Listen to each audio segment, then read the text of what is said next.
Hello hi friends good morning चलो ना जी morning रे काଣା कुकिंग करमा देखुन एटा मोर माँ बने देथिले ना पिठा मड़ा एटा मुई बसली चुएल रे जुए जाली देथिले कढ़ी रखी देथिले गरम हेति जाइतिला तेल के एटा मड़ा मांगू छानी दउचे देखुन गोल्डन ब्राउन हे गला केते सुंदर भाबे रेडी एबे काढ़ी दउ तापरे 2 नंबर रे पके देमा फिर थोड़े गरमा गरम सुआली पिठा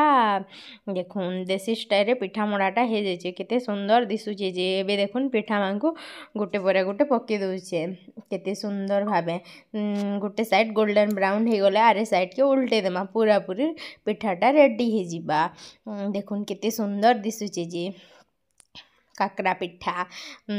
केते जन पिठा के कहसन काकरा केते जन सुआली पिठा मुई कह दउचा सुआली पिठा आउ काकरा पिठा केते सुंदर हे गोल्डन ब्राउन हे गला पूरा पूरी फुला फुला रेडी हे गला पिठाटा एटा खेला बेला केते टेस्ट लागबा देखुन रेडी हे गला पूरा पूरी केते सुंदर भाबे पिठा माने फुला फुला हे किना देखुन गोटे पर गोटे केते सुंदर सुंदर करना काढ़ी नौचे देखुन एबे ताके रखीदेमा आउ तार परे रखी रुखा सारला परे पलामा गोटे जगह के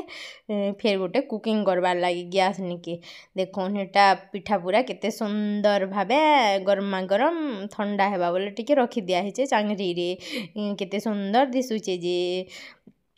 तार पर एटा बोले आसली किचन की एटा कढ़े रखीदेली गरम है कि सोरष मिर्च ऐड करदेली तार पर एथिरे टिके मसला गरम मसला टिके ऐड करदेली तार पर एटा एथिरे आगरू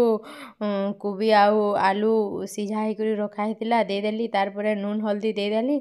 आउ टिके तरकारी बनेदेली आउ धरी करी पलेआली एते दूर मोर ब्लॉगटा एंड करछे एटा मोर झगनु आनुथुली।